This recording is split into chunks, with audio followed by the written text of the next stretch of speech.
everybody, how's it going? Welcome back to General Great Day. Today on the agenda, well, it's gonna be a very fun day because I'm actually heading up north because my friend just picked up a Ferrari 488 Spider, which I'm a major fan of the newer gen Ferraris. Even the new F8 I drove recently just got me hooked. I've not driven a 488 yet, so hopefully, I don't know, he may let me test it out. We'll find out. He's gonna be doing a good amount of custom modifications to his car, so we're gonna go check out what he's doing. And then also, I'm told that a brand new special Ferrari is there, and well, one of the first on the West Coast.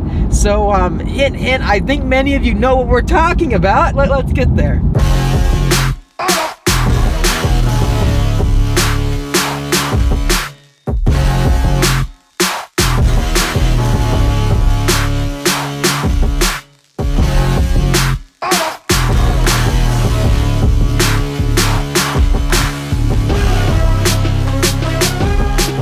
Okay, this is it. We have made it to Aeroworks, and we have Joe Cat's G20 track pack right now outside their building, and it seems like he's getting a complete foam bath right now, a complete wash. He's a super cool guy, and he loves tracking his car, so cool seeing him here. Anyways, so let's check out David's new Ferrari 488 Spider. Look at this thing. I mean, it looks so mean and sinister in black. He's putting on yellow pinstriping down the middle, which should really pop with the yellow caliper.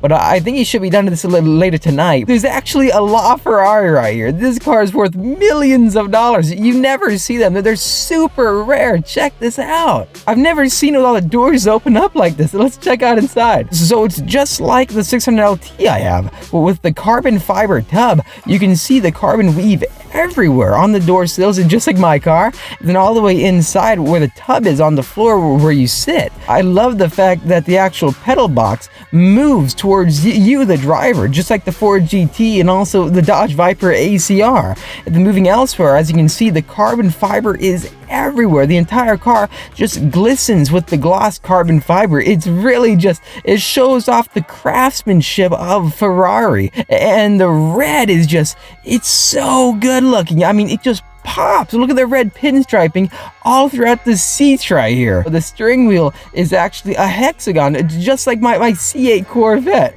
So I think Chevrolet might have copied the LaFerrari with that in mind, because it looks like an actual race car. The carbon fiber doesn't end. It's everywhere, even on the dash where it says LaFerrari right here. Nonetheless, I'm told the owner is doing, I think, a straight pipe with it. So that's something that you're just never going to see ever again, a straight piped LaFerrari. I'd love to hear what that V12 sounds like straight piped. It's gonna be unreal. I've never seen one like this with all the doors up and the actual engine bay compartment completely lifted, and it's all one solid piece. So you can see the huge hexagonal weaves above the rear wheels, and then you can see the V12 just sitting there in the back. And check this out, there's an SF90 here. I haven't seen one here in the West Coast before, and it looks so mean.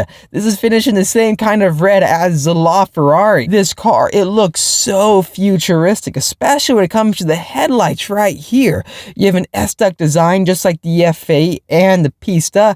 And then coming to the interior, what's very, very different about it is that it seems like the steering wheel doesn't have the electronic LED flashing lights that indicate when to upshift or downshift. Check that out. On the corner, it's got like a double overlapping effect like the C8 Corvette. That is super cool to see. This is the first of the newer gen Ferraris that actually has a hidden away door handle. On the 488 that like David just bought, or any other F8 and then 488 Pista, the door handle is actually sticking out on the door. So this is much better for airflow, so it's not blocking and obstructing the path of the air. But as you can see, the side intakes look much bigger than the 488 does. And then also out back, this being a hybrid now, you have not one fuel cap, but you have two. You have one on the right and then one on the left. I'm guessing one's for the gas motor, and then the other one is for the electronics when it comes to charging. Now this car can actually be driven with its electric motors.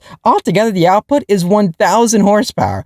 So this is even more high-tech than the LaFerrari. Well, made it back. That was super cool checking out David's new 488 Ferrari. That thing is a total beast. He's got to get me riding that thing on the racetrack. I'd love to see how it compares against like the F8 we drove and then also the Pista. But I do want to talk about a very important subject matter. That is regarding the next car, right? Because it's always about the next one, isn't it? When it comes to the CA Corvette, everyone talks about, oh, the Z06, oh, the ZR1, oh, the Zora.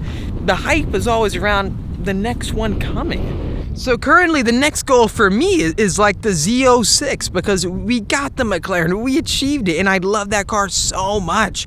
But when it comes to the next vehicle to get, for me, I'm aiming at the Z06. But when I saw that SF90 in person, now my brain's kind of going multiple directions. It's basically what the Zora is supposed to be like, right? Or like a high-performance C8 ZR1. So what I'm gonna ask all of you is that what do you think? Should that be our next goal? What I'm trying to say is that for the next level up, is the SF90 a better choice than a 765 LT? I'm kind of thinking it is.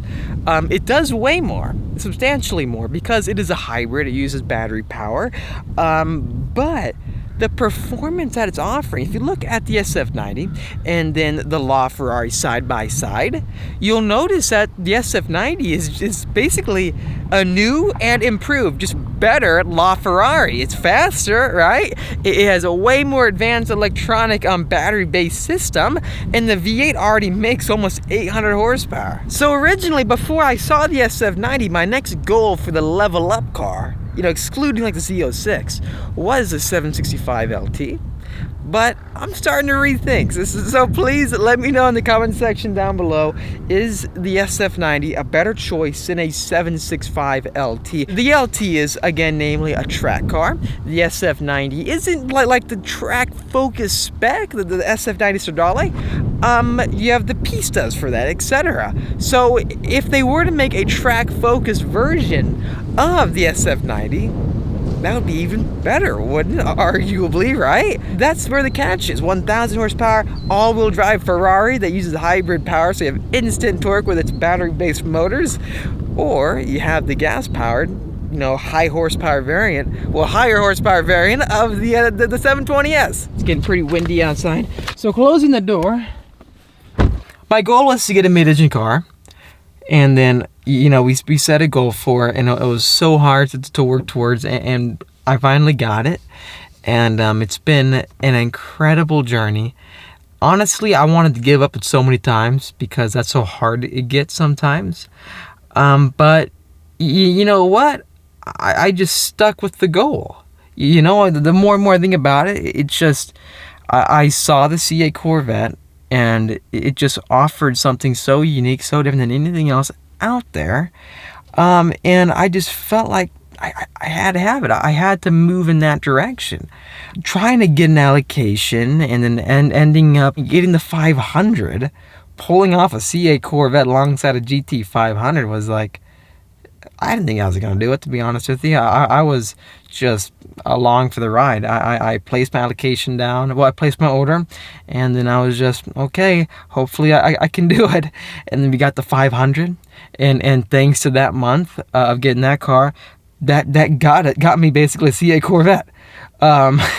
So that shows you how crazy life can get sometimes. And with that being said, I got the CA, and I know that may sound kind of strange or almost like greedy in the sense you got a 500 and a CA Corvette, but I got the 500 because, you know, I wanted to provide you guys the best content when it comes to Shelby, and having worked my way up through the different Shelbys and sharing with all of you all the adventures, all the experiences, I just had to get that car for the business.